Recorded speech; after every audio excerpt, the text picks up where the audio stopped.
what they're forgetting is that type of conversation, having to convince someone that SEO is valuable, that's a conversation you have to have with a local business owner who just wants more business, doesn't care where it comes from. Someone who posts a job on Upwork saying, I need SEO, I want somebody to do SEO.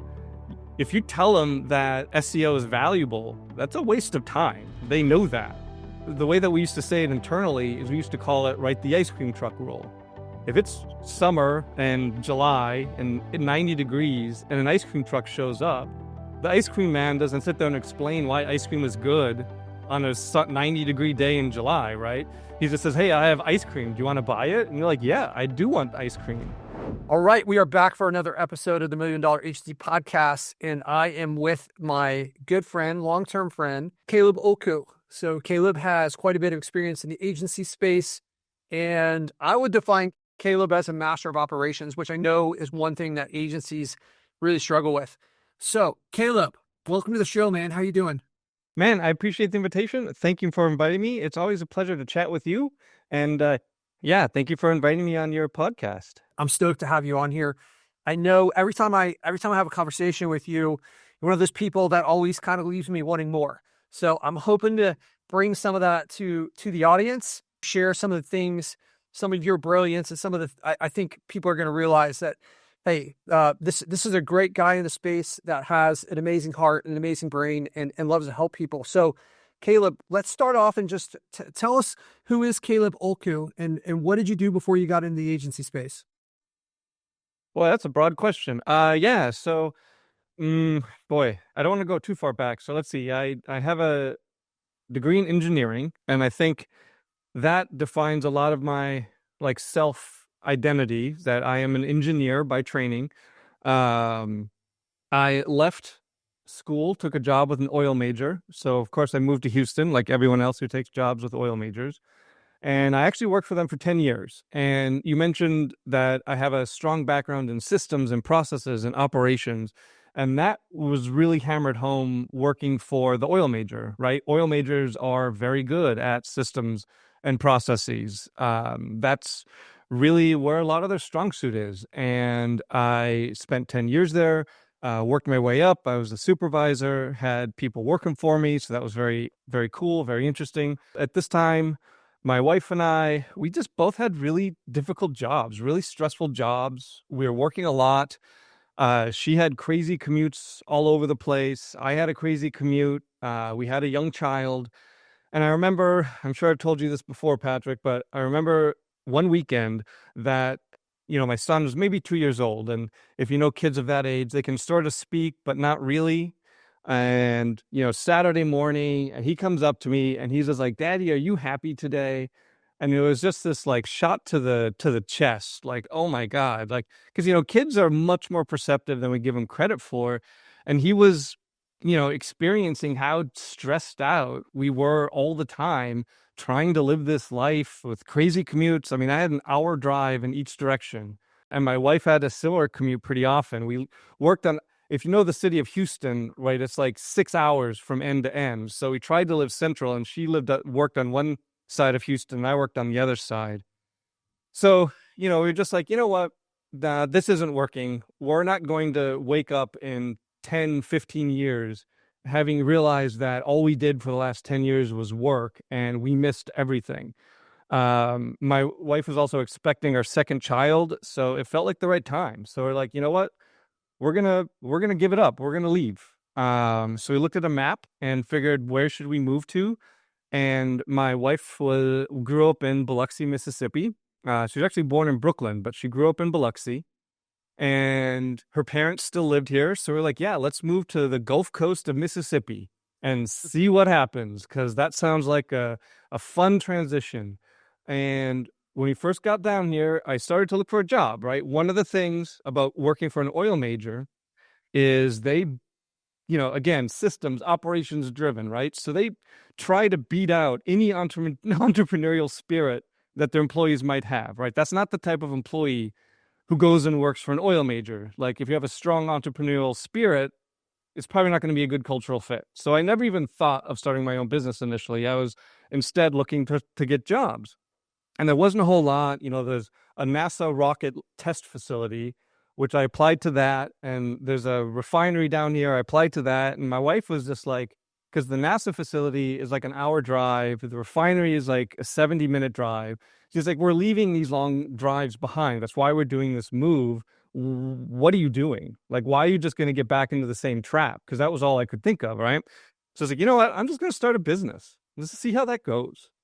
And plan A for my business was going to be teaching small businesses how to run themselves better, right? Leveraging the operations, experience, and all of that. That turned out to be very difficult to explain what I actually did. So I'd go to chambers of commerce events, and I talk about this quite a bit. If you're just getting started, looking to grow an agency, a business, man, these chamber of commerce events are great because a lot of local business leaders go to these on a regular basis. It gives you face time. You can chat with them in an environment that isn't, you're not trying to sell them on anything. You're just talking. And a lot of local business leaders love to talk about their business, right? Everyone loves to talk about their business. I'm sure you love to talk about your business. I'm talking about mine right now. So of course I love it. So eventually, I'd talk to them and they'd say, what do you do? And I try to explain it. And then they'd say, oh, that sounds interesting. Can you help people find me online? Can you help me with my Facebook? Can you help me with my website? And yeah, eventually I just started saying, yeah, of course I can, not having any idea what that meant. And, I tried a bunch of these different online marketing aspects and really gravitated toward SEO. SEO, in a lot of ways, it's not in a lot of ways. SEO is, in fact, a zero-sum game, right? So it's highly competitive. There are 10 spots on the first page, 3 if you're a local business competing for a map spot. So anytime you rank and get more traffic, that's not traffic that's being created. You're taking it from someone else. It's a zero-sum game. So it's very competitive and very much like a puzzle trying to figure out how can we design content, design websites that, feeds Google's algorithm what it wants, right? Because Google's algorithm, even today, yes, they're using AI on top of their algorithm, but their algorithm is still math, right? They don't have humans reading content to decide if it's good or not. It's math looking for signals to decide if your content is any good or not. And so all we theoretically have to do is write content that feeds Google those signals, but also answers users' questions. Because we know, and you probably heard that earlier this year, there's this massive leak, Google data leak, where not the source code for the algorithm, that didn't leak, but sort of the programmer's documentation for the source code leaked, including like every attribute in the actual algorithm and a definition for what that attribute was. There's like over 16,000 attributes that were in Google's algorithm that leaked. And some big ones were data from Chrome, right? So I know I've had discussions with people over the years, like, why does Google spend so many resources for a free web browser? Well, there's the answer, right? It uses data in Chrome to make its search algorithm better. So it's watching what you're clicking on, how long you're spending on that website. If you hit back and then go to somebody else's website, it looks at all of that. And that's why I wanted people to use Chrome, because then it has access to all of that data. So it's interesting now that the Department of Justice is talking about making Google sell Chrome and how that might affect its search engine, but that's a different topic. So anyway, right? So we know that when we write content, we also have to make users happy, because if users don't like your content, maybe you're going to be on the first page, but you're not going to spend very long there because Google has the data from Chrome that you're not making its users happy. And at the end of the day, Google's product is, of course, search. So if people aren't using Google search, then Google isn't making money. Something like, I can't remember the exact number, I think it's 85% of Alphabet's revenue comes from Google search and YouTube ads. Like, that's it. It has all these fingers and all these other things, but it's still, a multi-trillion-dollar company because it sells ads on Google search. Right. Fundamentally. One of the top revenue producing companies in the world, and 85% of that revenue is coming solely from search related products, right? It's pretty astounding. Yep. Exactly. So it does everything it can to make sure that people use its search product. So when you're creating content on the internet, you have to make Google's users happy. You have to satisfy their search intent. Otherwise, Google's not going to give you traffic. But you also, of course, before you have the opportunity to make Google's users happy, you have to make Google's algorithm happy so that it thinks you're going to make its users happy, if that makes sense. Yeah. Yeah. Absolutely. I think now with the way that content is so easily created, Google, like, content is being produced faster than it ever has. And Yeah. I think the jump in the content creation has not been equivalently followed in Google's ability to process it. So it almost seems like now high quality content is more important than ever because you have to differentiate yourself. And there's a lot that goes into that. I know in my agency, we're spending a ton of time trying to improve the product that we offer, specifically around content. Can't just like have AI content produce, like print stuff off and be like, well, AI writes better than me, so this content's going to do good now. Like that's just not how it's going to work, right? You have to be very intentional with the creation of this. Caleb, I know with your agencies, I'd love to just kind of like understand the pathway and structure because you have mentioned in many of our past chats that, hey, I'm great with operations, but I'm not good with sales. I think at one point you had done, I don't know, 100 sales calls or some large number of sales calls. And you're like, I've got to come up with another strategy. Can you talk to us about like maybe your strengths and weaknesses around this and like the decisions you made to deal with that? Yeah, that's a great question. So if you ever talk to anyone who's in sales, especially like online sales, where you run an ad and you have a landing page, maybe a lead magnet, whatever, and the goal is to get the person who clicked on the ad to book a call, and then they book a call, and then obviously you have the call with that person. If you talk to anyone who's a professional at this, right, the worst thing that can possibly happen. What am I going to say, Patrick? What's the worst thing that can possibly happen as a sales professional when somebody has booked a call? I guess like you don't show up for the call or you. That's it. The no show. That's the worst thing that can possibly happen. So I was running ads to book on my own calendar. And I tell you, when somebody no showed, I was so relieved. And that was a sign that I should not have been doing this because I was spending, $150, $200 to get somebody to book time on my calendar and felt relief when they didn't answer the phone. I mean, that's awful, right? So clearly a bad fit. Yeah. People that have that salesperson in their blood, I think they're pissed off when somebody doesn't show up. I've never heard someone say, "Man, I'm so glad that person didn't show up for this opportunity." Yeah, exactly. Exactly. So the couple approaches I took, the one that I took early on when, of course, a fairly new agency, new business, I had maybe a couple of clients that I'd landed from these Chamber of Commerce events. Again, gold mine, right? Because you're not having a sales conversation. You're just talking to business owners. And you're talking to them in a way that they really like because you're asking them questions about their business. You want to hear them talk about their business. And then maybe they'll say something like, oh, I wish I had more customers, or my website's not performing, or whatever, some language like that. And then you can go take a look at their website and email them some ways that they could fix it up and then hopefully translate that into a client. So it's a really much more straightforward sales cycle than, somebody books a call with you online. So I got a couple of clients with that. And it's almost funny, right? So I live on the Gulf Coast. So there's a lot of like marine construction type firms down here.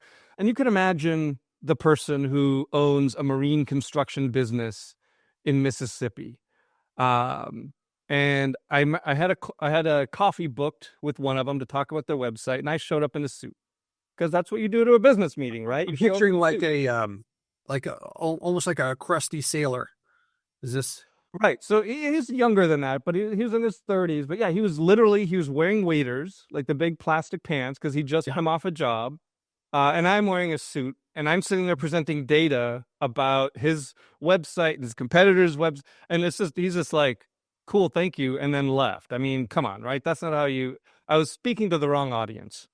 So I created an Upwork profile, which is like an online freelancing platform. And it's huge. Something like $4 or $5 billion a year exchanges hands on Upwork's platform. So I created an Upwork platform. Or an Upwork profile and started to apply to jobs on Upwork. And what I quickly found out And you'll not be surprised by this. Of course, I was tracking the types of cover letters I was sending. I was tracking my profile headline, all of this stuff to see what my response rates were and all of this. I was collecting statistically significant data on it. And one thing you quickly realize is most of the cover letters, most of the proposals on Upwork, the client never looks at them. And the challenge is, right, what so many people on Upwork do is they treat it like a sales call, right? So you send a cover letter about SEO and you're talking about how valuable SEO is to the client who posted the job. Oh, you need to do SEO because you're going to get all these clients, whatever. But what they're forgetting is that type of conversation, having to convince someone that SEO is valuable, that's a conversation you have to have with a local business owner who just wants more business, doesn't care where it comes from. Someone who posts a job on Upwork saying, I need SEO, I want somebody to do SEO. If you tell them that SEO is valuable, that's a waste of time. They know that. The way that we used to say it internally is we used to call it, right, the ice cream truck rule. If it's summer and July and 90 degrees and an ice cream truck shows up, the ice cream man doesn't sit there and explain why ice cream is good on a 90-degree day in July, right? He just says, hey, I have ice cream. Do you want to buy it? And you're like, yeah, I do want ice cream. So that changed how I approached Upwork, where I would just come in there and just start talking about SEO.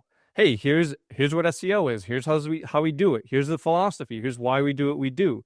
And we started to land clients pretty regularly, and got bigger and bigger clients on Upwork, because one of the interesting things about the platform, like most platforms, is you get reviews. And as you get more reviews, it gets easier to land more clients. So that's actually how I built my 7-figure agency initially, was almost exclusively through Upwork clients. Something like 80 to 90% of my revenue was from Upwork or referrals from other Upwork clients. Like I said, I had a couple of local ones, but they quickly got outclassed by landing clients on Upwork. So that was the first way that I really sort of solved this, hey, I am just terrible at trying to sell people things, is I went to a platform where people weren't needing to be sold on it.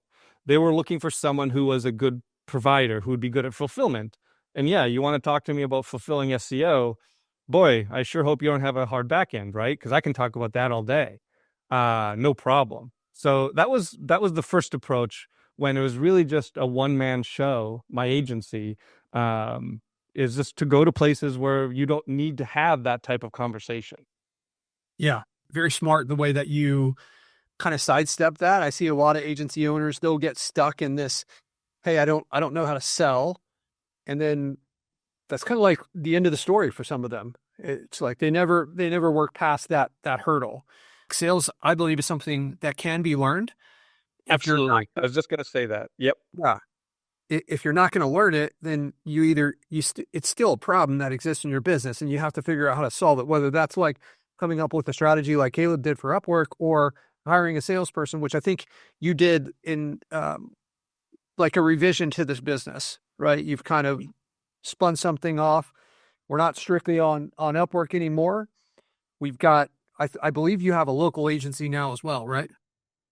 Yeah, exactly. So, and this really came about in probably early 2023, late 2022, because of course, and I think it was November of 2022, a product was released that fundamentally changed the internet, SEO, all of this, which was of course ChatGPT.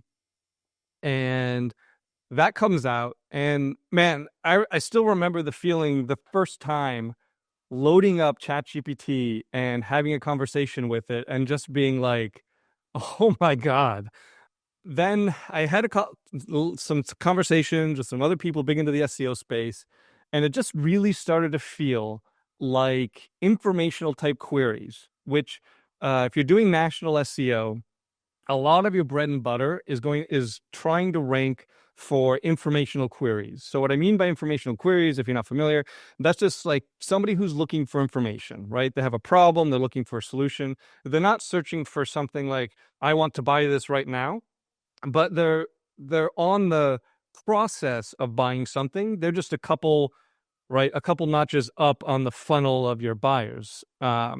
So that's where a lot of national SEO, you try to get traffic from these informational queries, and you offer lead magnets to convert them, get them on your email list, and all of this to create the sales cycle. That's how a lot of big SEO projects works. That's what we did for like Skillshare and Adobe. That's how it worked, right? You start to see the writing on the wall when ChatGPT comes out that, man, if AI can already do this, what's going to happen to informational queries? So you and I were having conversations about this too, Patrick. I remember back in mid-ish 2023. And that's when I decided, you know what, I'm going to start, I'm going to go hard into local SEO. I'm going to do a local SEO agency because then I'm not relying on traffic from informational queries. And as of today, it feels like we're probably still quite a ways from an AI being able to, replace your water heater or fix your leaky faucet. Maybe that'll happen, but it's not tomorrow. Yeah. Have you seen those Tesla robots that they have rolling out now? The man wearing a suit? No, there's like a Oh, but those are, yeah. I've seen debunk videos where those are like controlled off screen. Oh, okay. Yeah, I saw these guys. There was one that was like doing demolition, and he was basically just like, I mean, they don't get tired. I guess they run out of battery at some point, right? And can lift like 1,000 pounds. And it basically was talking about how these things will come in and like rebuild. You could essentially have an army of these like Tesla robots, and they could rebuild a house in like a week, and they're going to do everything perfectly, right? They're not going to and make mistakes. that would obviously be very cool. And then, we'd have to pivot again, I guess. Yeah, maybe we start buying robots. Especially if they were cost effective. Yeah. OpenAI did a robot demo too that was very impressive. But anyway, yeah, we're at least from those becoming commonplace, pretty far. We're a ways off. Yeah. And now, so it's December of 24. A lot of the ways that SEO, the fundamentals aren't really too different. But a lot of the ways that you manage fulfillment and a lot of what Google's algorithm is looking for is shifted now because, and you mentioned it earlier, right? There's a while there when ChatGPT first came out that you could just publish thousands of drivel articles and get traffic. Obviously not good for Google's users, so Google updated its algorithm several times to try to avoid that. So national-based SEO and informational queries, traffic for informational queries is down 30-40% just because Google now has an AI overview, which answers a lot of those questions for you.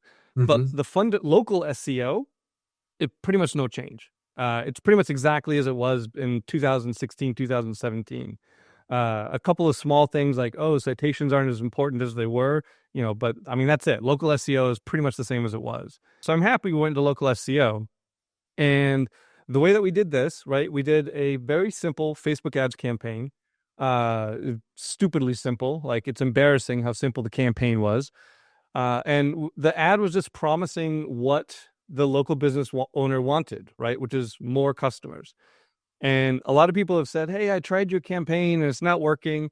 And it's like, oh, well, what did you run? It's like, oh, well, I was promising a free audit. It's like, no, nobody wants a free audit. Nobody's going to click on your ad for a free audit, right? Nobody goes to bed dreaming about how much better their life is going to be if only they had a free audit, right? You got to promise what they want, assuming, of course, you can deliver it. So we promised, like, hey, more customers, ran this simple ad, and started booking calls. So I had a sales guy. This was the big difference, right? Now I had resources, so I could hire a sales guy, not have to do it myself. And I remember we were just trialing this ad. Like, let's just get this ad up and running. It took maybe 45 minutes. Let's just see what happens. We had a very bad landing page. I don't even think we had a landing page. I think it just went to a Calendly calendar or something, like the free Calendly calendar. We had no follow-up sequences. We had nothing in place. Let's just see what happens if you run this ad. I remember my sales guy calls me one morning. He's like, hey, Caleb, I have a call scheduled for this afternoon. It's the first one. And I was just like, hey, that's awesome. That's so cool. The first call. And he was like, yeah, what do you want me to talk to him about? Like, we don't have an offer. Like, what am I going to try to sell him on? What's our price point? And I was like, man, I haven't thought about that. I was just wondering if the ad would work. Yeah, just talk to him. See what his problem is. Because, right, if someone booked a call from some random person from Facebook and then shows up to that call, they have a big problem. So just talk to him and try to figure out what that problem is. And we can start to develop an offer that makes sense for this audience. And, this is something that I've learned. Sadly, I've had to learn this multiple times over the years doing this, right? Is don't spend a lot of time trying to make the thing perfect before you see if somebody will pay for it, right? And I've worked with clients before and they've done surveys like, hey, we're developing this product. Would you pay for it? And like, yeah, 70% of people say, yeah, I'd pay for that. So then they go and develop the product and try to sell it, but nobody buys it, right? Because people will say they'll buy things, but when it actually comes to taking out their credit card, that's a much harder sale. So you can't do it with surveys. You actually have to, figure out, is this a good offer? Will people take action for this? And now I try to do that work. I try to figure that out before I do anything else, right? Like I said, I didn't even have follow-up sequences. I didn't have a landing page. I didn't have any content. I didn't have any work at all put into what the actual offer would be. It was just, will this concept work? Let's run ads and see. So that's a big learning that I've had is ads, especially something as inexpensive as Facebook ads, because that's even cheaper and easier to get going than YouTube ads. But, ads to see if the offer is something that people will bite on. Because so many people I've talked to, they'll spend months like trying to make a perfect landing page. They make a perfect lead magnet, right? They try to make perfect follow-up sequences and they put all this work in and then no one clicks on the ad and they have to start over, right? Like it starts with, is somebody going to click on the ad and take action, right? And you can get an ad up in a half hour and you can spend $10, $20 a day for a week and see, hey, is the ad working or not? And if it is, then go put all that work in. Obviously, at some point, we built a real landing page and we built follow-up sequences and we did all the stuff that you're supposed to do to improve the performance of the ad. But it's just like, you talk about conversion testing and when you're changing the color of the button, that might get you from a 10% to an 11%, maybe a 10% to a 15% conversion. But if your conversion is like less than 1%, is there something wrong with your offer? It's not the button color. So figure out the offer. And when I say the offer, I don't even mean the offer that you're going to make them on the sales call. I mean the offer that you're building the ad around. Like what offer is the ad making? Once that starts to resonate with your target audience, then go and build everything else to be consistent with that. So I know it seems backwards to start with the ad, but you can save so much time that way. Yeah, I mean, it's kind of like a waterfall effect, right? Where you've got to start at the top and okay, what's the first step? We don't have anybody coming to the second or third step. It's like, it doesn't matter what we do. We don't even have an audience to test that on, right? Yeah, exactly. Like, and even if we hadn't been booking calls because we had a crappy landing page and all this other stuff that we didn't have follow-up sequences, so you'd expect a terrible no-show rate or really high no-show rate with no follow-up sequences and all of this stuff. But so the question is, okay, I'm running this ad. What's my ad click-through rate, right? Like how cheap are my impressions? Because we know that Facebook will show your ad to more people if people are engaging with it. So how is my actual ad doing? And like, okay, this ad is, click-through rate's terrible. I'm paying, $3 a click, which is insane on Facebook for a lot of these spaces. So I'm paying a really high price per click. This ad isn't resonating. So let me figure out a new offer for this ad, a new way to position this. So once we've got this set up now, and we're starting to adjust like the landing page and install some of the nurturing and follow-up sequences and stuff like this. Were you guys just kind of like off to the races and we were closing deals right away, or was there adjustments made along the way? Adjustments along the way. So we quickly realized that every once in a while we would get on the phone with. In my head, at least, I sort of separate local business owners into two categories. Right?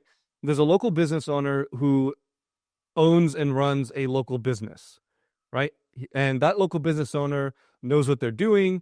They usually will have staff. They'll have admins.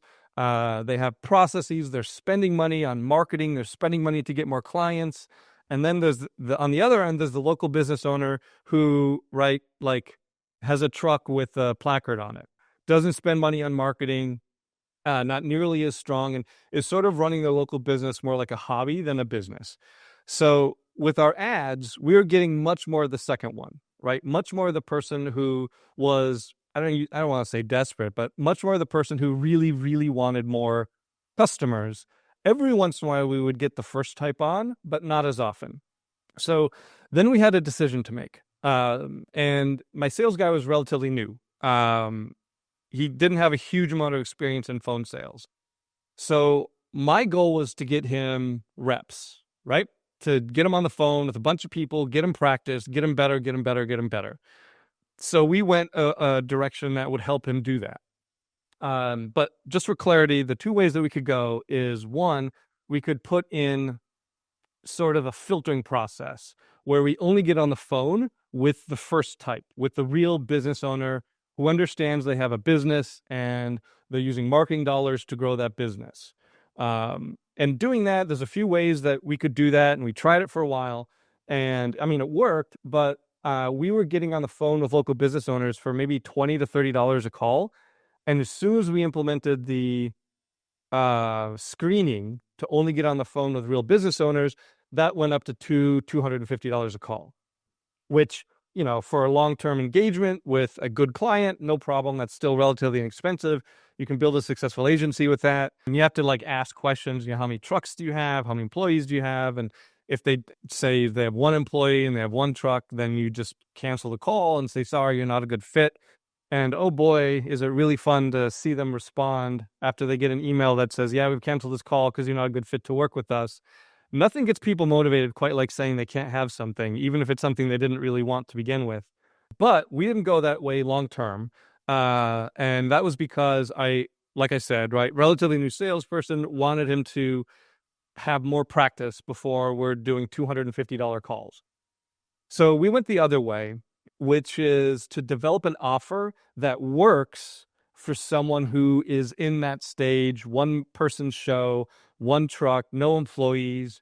Over and over, we hear from these local business owners, working 60, 70, 80 hours a week, making 40 grand a year, driving all over town, doing free estimates, struggling to get enough business.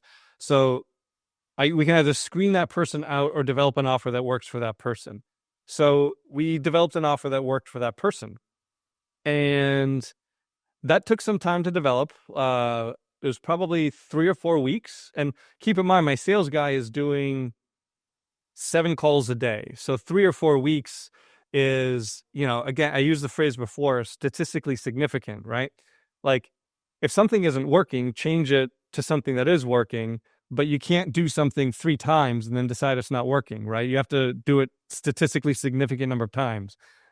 And real quick, but to go back to Upwork, a rule of thumb for statistical significance is you have to do it at least 3 times, as many times as you would expect to need to get one result, right? Okay, so let me break this down. So on Upwork, if you have a brand new profile, no reviews, you've never sent a cover letter before, if your cover letter is great and everything is great, you can anticipate around a 5% response rate, right? So 1 out of 20 cover letters, you'll get a reply.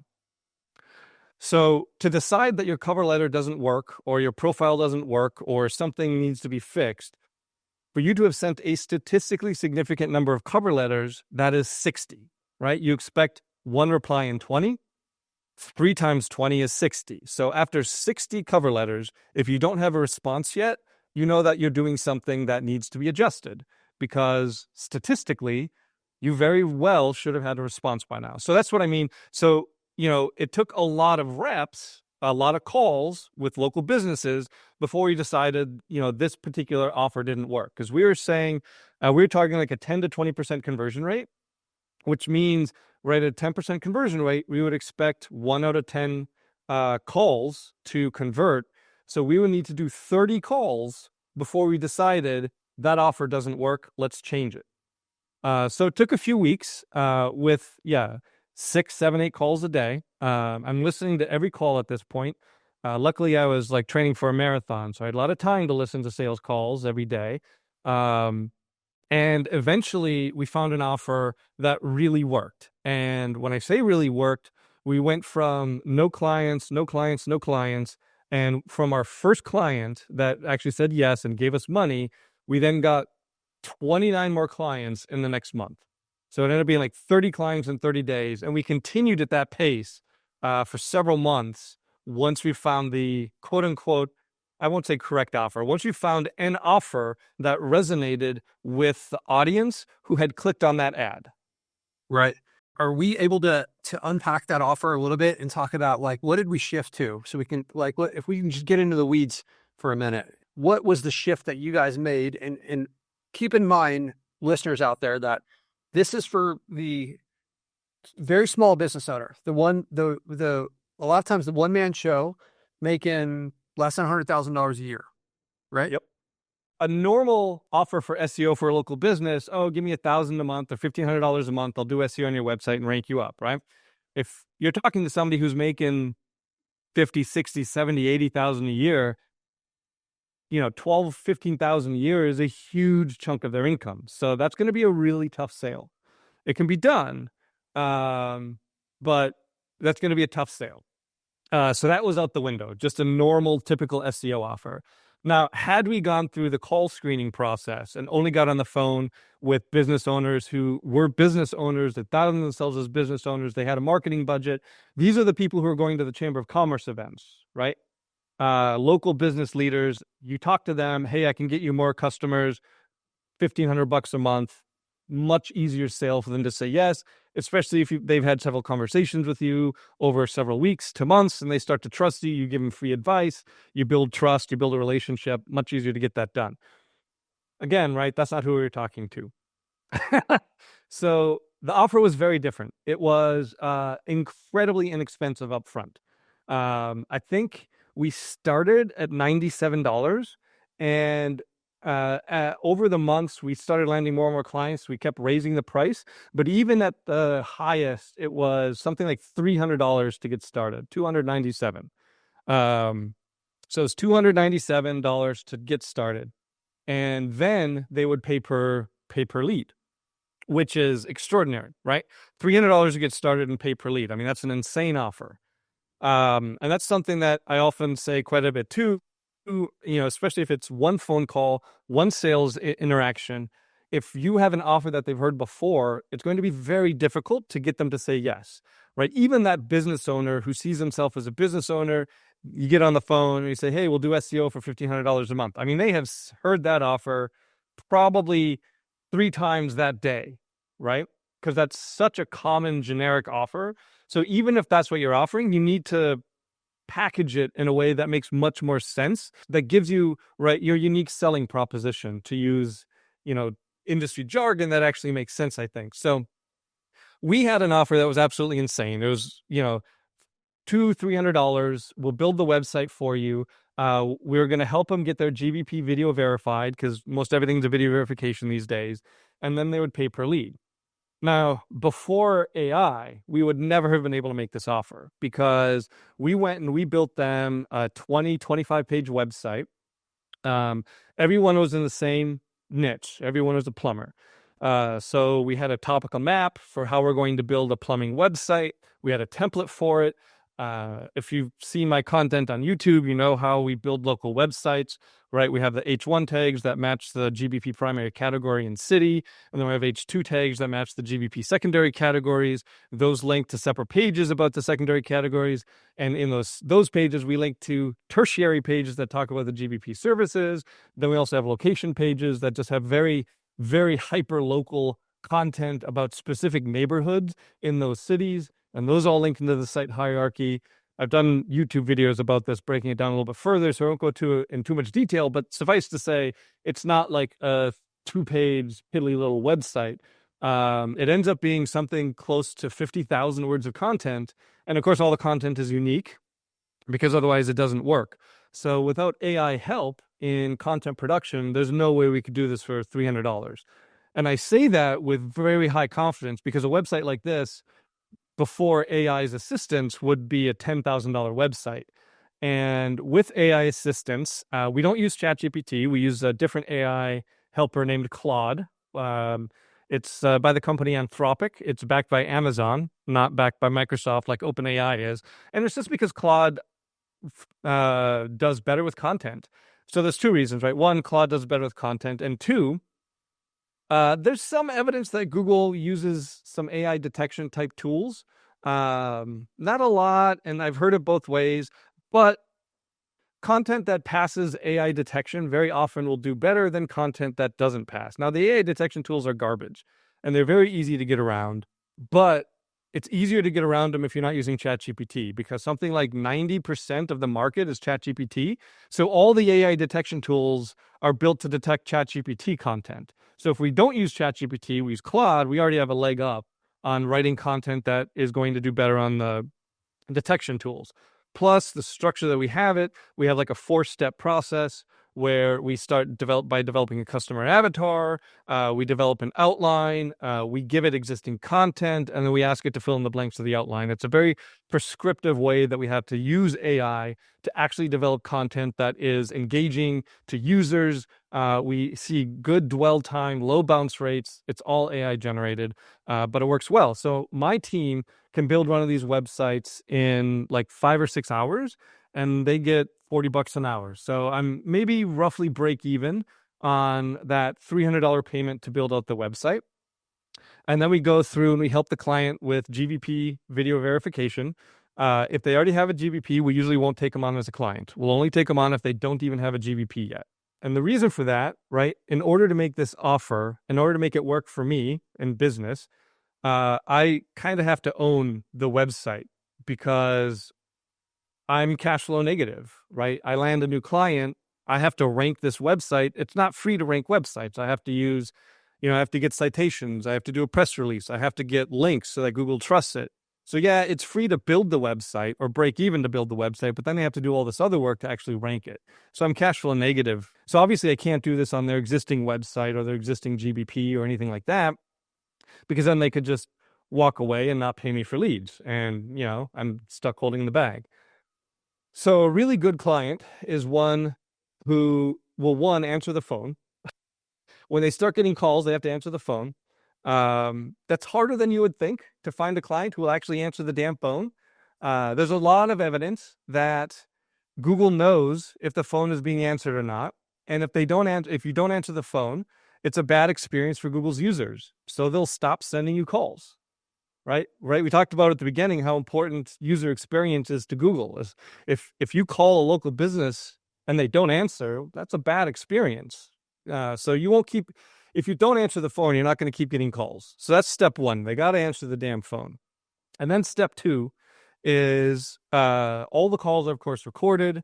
I have an employee who goes through every recording and decides, was this a new lead? Was this a marketer? Was this spam? What type of call was this? And if it's a new lead, then we send them a summary every Friday. Every week, they get a summary, how many calls they missed, how many marketing calls they got, and how many leads they got. And we do this every week for them. And we actually have some pre-written scripts so that my employee who sends these text messages out doesn't have to think about it. Like if their missed call percentage is too high, they get one message. If the number of marketers was too high, they get one message. So we pre-wrote a few dozen of these text messages and just send them out on rotation based on what their metrics look like that week. And that way we're holding their hand, right? We're constantly in contact with them. Here, how many leads they got from us that week and, whether they're answering the phone or not. So a lot of good contact there. And then at the end of the month, we send them an invoice. So the second aspect of a good client is somebody who will pay their invoice. Yeah, that is important to have them pay. That matters. Yeah. So if they answer the phone and they pay their invoice, we're happy, good long-term clients. If they don't do those things, and everyone signs a contract that we work with, and those are spelled out, right? That here's how we're going to invoice you. Here's the price point that we're going to invoice you at. Here's our expectations for you answering the phone. If those, aren't met for whatever reason, because the website is mine, not theirs, my salesperson can look for another local business owner in their area who is willing to answer the phone and pay their invoice. So Caleb, with this, so you own the GBP as well, not just the website, right? So the contract says we do, but you and I both know that Google's terms of service would say that the GBP is the business owner's GBP. So if they put up a fight about that, like if they complain about that, then we'll just give them the GBP because I don't want to, it's not worth dealing with all of that. Right. Okay. So when you name this GBP and this website, are you naming it based on this client, or are you choosing something that's generic because there's a decent chance that at some point we're going to have to pivot and find a different client? Usually generic. Got it. If we do name it after the business owner, then a video verified GBP is much more stable than, prior postcard verified ones. So usually we can change the business name on a video verified GBP and not trigger re-verification. Right. If it started this way, then we have the ability to change it because of Google trusts it more because of the way that it was verified through video. Yeah. This has been great. There's a lot of stuff in here around the offer, and I think that this is going to be amazing for people to bolt on to existing services, or if you're an agency that's getting started, this could be one way that you could kind of set things up and structure them. A lot of these business owners have entered agreements before with other agencies where they don't own their own website. So that's often a sticking point on the sales call. And we always explain it by saying like, yeah, right. So you're not going to own the website. And if you did own the website, and if you want to own the website, we can do that too. But then it's just going to be $1,000, $1,500 a month. And we'll do SEO on a website that you own, a GBP that you own, right? Yeah. And if you don't want to or aren't able to pay that much, but you still want more calls, you still want more customers, then I'll own it and I'll take all the ownership risk. You just pay me for every lead, right? But they can't have it both ways, right? They can't pay me for every lead and own the website. I can't do that from a business standpoint. $300. And yeah, exactly. Yeah, it's just not going to work.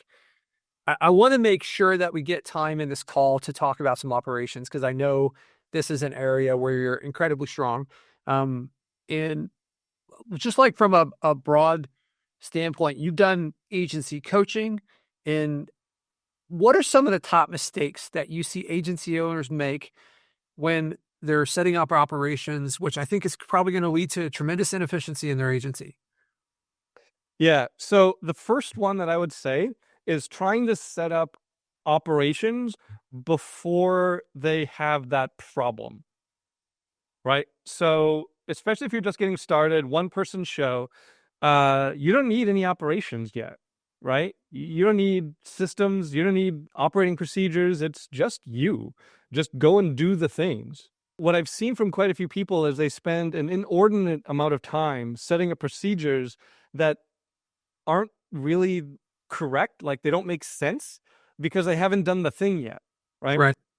So in almost every situation, it's going to be much easier to set up procedures and operations for something that you have personally done.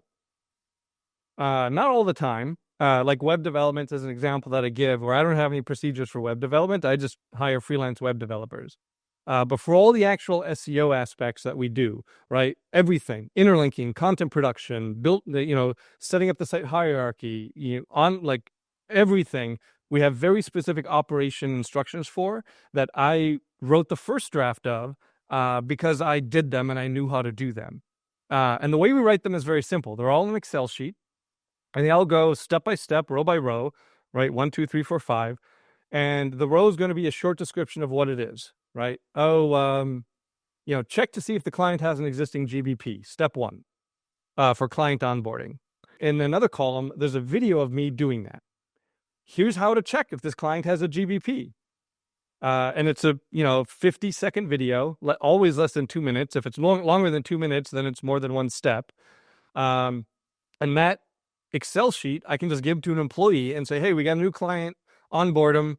Here's the instructions. And the employee goes through it. Okay, let's hop on a call with the employee. How did it go? What did you think? Oh, well, it went pretty well, but I might reorganize this, this, and this. I was like, that's a great idea. Let's reorganize those things. I'll redo the instructions, or the employee will redo some of the instructions, and then that's our new set of instructions. So they're always evergreen, right? We're never going to create a set of operating instructions and then never touch them again. But the first draft of those instructions, right? It's helpful if you have them for yourself. I agree.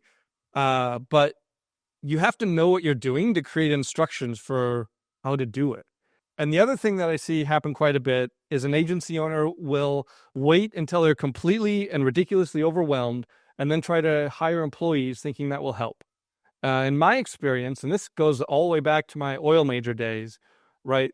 The first month that you have a new employee is going to cost you time because you have to coach them, you have to train them, you have to go through all the things that a new employee. It's going to cost you personally more time for a new employee to do something than you just doing it yourself if you've done it 30 times before. So it's a common problem. An agency owner who's overwhelmed, waited too long to bring on an employee, brings on an employee, doesn't have any extra bandwidth to help train the employee. So the agency owner ends up just doing it themselves anyway, because that's faster than training the employee to do it.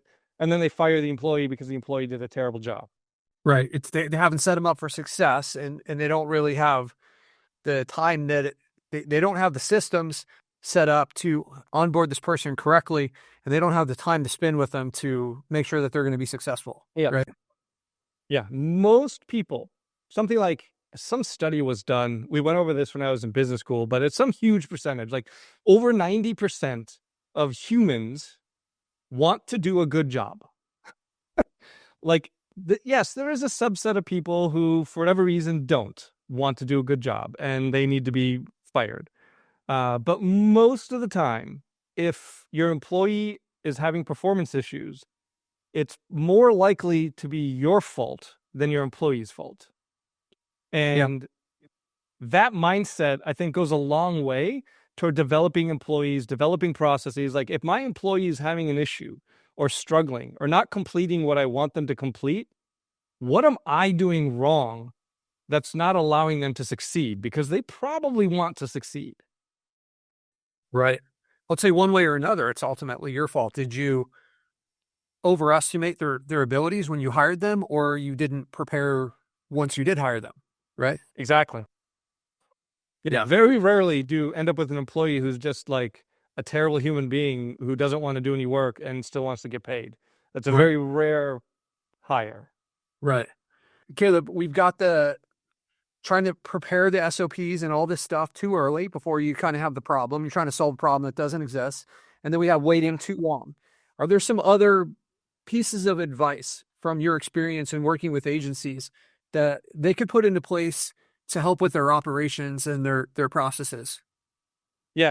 I mean, the best way to develop processes, and again, going back to my days at an oil major, this is largely what we did. We didn't have, the technology wasn't quite as readily apparent then, but like giant binders of written documents or, dozens of pages of Word documents just doesn't have the same effect as a very simple description and then a video. Here's exactly what I need you to do, right? So that format, like simple description video, that everything is bite-sized, everything is clear. You're not, trying to explain it in words. You're showing them this is how to do it. That's so much more effective. I had something else I was going to say, but it left me for a moment. But yeah, that type of format of just recording those videos of you doing it, so effective in training people. And obviously that feedback loop is critical, right? When your new employee is doing things, you have to review what they're doing. You have to have conversations with them about what they're doing. In those conversations, you can explain the why. Well, this is why we want to do it this way. You don't use whys in the SOP, right? The SOP is the how, right? This is how you do it.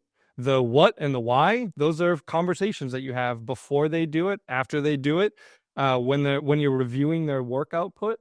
Like, hey, and reviewing work output, we always do it in, colloquially, we call it the shit sandwich, right? This is what you did really well. This you could do better, but this was really well. That's a really good way to deliver criticism to people. They take it a lot better when it's in shit sandwich format. Yeah. Tastes better. Yeah. Versus just shit, right? Yeah. We only have a couple minutes left here. I would love to just, if you could quickly hit on, how do you measure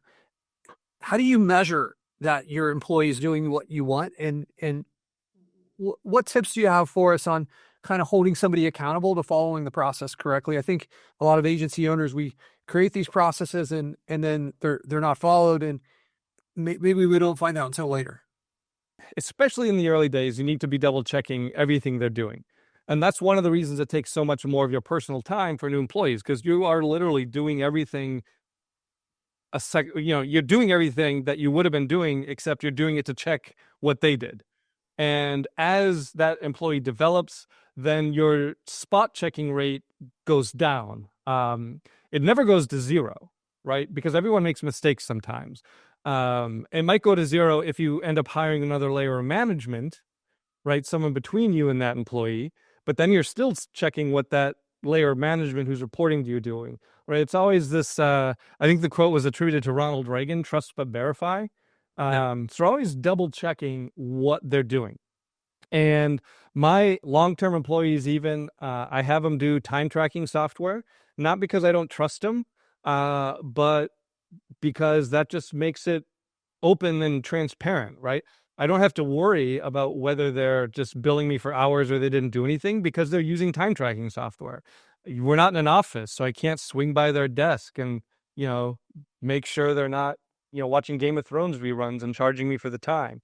That definitely exists. Yeah. Yeah, it does. And look, if they watch one Game of Thrones rerun a week and charge me for that time, I'm not too upset about that. That's fine. Everyone needs a break. I don't expect them to be like working nonstop for 8 hours a day. But if they're watching 4 hours of it a day, then that's problematic, right? We can have a conversation about that. But a lot of it is, looking at the work that they're doing and then providing honest feedback on if they're not doing it correctly, not doing it the way you want, not doing it well. One of my first employees was my father. So this was a very awkward conversation the first few times that he would give me something that wasn't quite right. And it was just like, okay, well, let's have this conversation. And the conversation's easier when it's just like, hey, here's what was really good. I really like this. Here's what's missing, right? We're missing whatever, outbound authority links. And then here's what's really good, what I really liked about this. So keep doing this. And don't get too much in the middle, right? You'll have multiple opportunities for conversations, for feedback. So, focus on the most important one or two things. And then a good sign of an employee that perhaps isn't a good fit is if it's the same things keep coming up over and over again. Right? If it's a new mistake, no problem. Everyone makes mistakes. But if it's the same thing and we just talked about it and it comes up again, and then it comes up again, and then it comes up again, okay, well, so maybe this is an issue. And it might not be an issue with the employee. That might be an issue with the training, right? With the procedure. So the conversation there is, hey, I've seen this has come up multiple times. Is there something in the training that's not clear? This makes a lot of sense. The different types of mistakes and how we qualify them. I love the idea that you're managing your father. I would cherish the opportunity to have one of my parents as an employee and be able to lay down the law for them. Yeah. Lay down the law, that doesn't really work, right? That's not how a father-son relationship works. Caleb, this has been awesome, man. This has been fantastic. Always, like I said at the beginning of this call, you always bring tons of values and a different perspective, especially for those people, which is the overwhelming majority of people who have started their businesses as a visionary versus like starting it as somebody who's like a really strong integrator like Caleb is. Just different mindset and different approach. Caleb, what's the best way if somebody out there listening wants to reach out to you and contact you? How can they do that? Yeah, so my website is calebulku.com. Super simple. I also have a YouTube channel that I've been pretty active with, so you can check that out. Yeah. Okay. Awesome. Caleb, appreciate you coming on here, man. This was fantastic. Do you have any final thoughts or messages for the audience? Yeah, the biggest thing, right? Just go and do something. Don't be afraid to fail, right? Like when we started running ads for plumbers, we failed over and over again. The ads worked, but we had no idea how to actually turn into clients. The best thing you can do is fail a statistically significant number of times and then try something else. Yeah. And you want that failure as fast as possible. Right. It's this concept of failing forward, right? It's just, yep. we iterate, we learn, and we adjust. This is an adjustment game. Nobody gets it right the first time. So if you're sitting there waiting to start because you think you're going to have like a perfect launch on whatever it is you're trying, it's probably not going to happen. And it's really going to come down to your ability to adjust and fix the small issues. And over time, it's you've got tremendous momentum. So unless you're like Alex Hormozy, he can have perfect launches. Yeah, because he's done it 10,000 times, right? But right. Yeah, absolutely. Okay, Caleb, this was fantastic. Appreciate you. Absolute pleasure. Everybody. Thank you for listening to this one. We will see you on the next episode of the $1 Million Agency Podcast. Thanks a lot.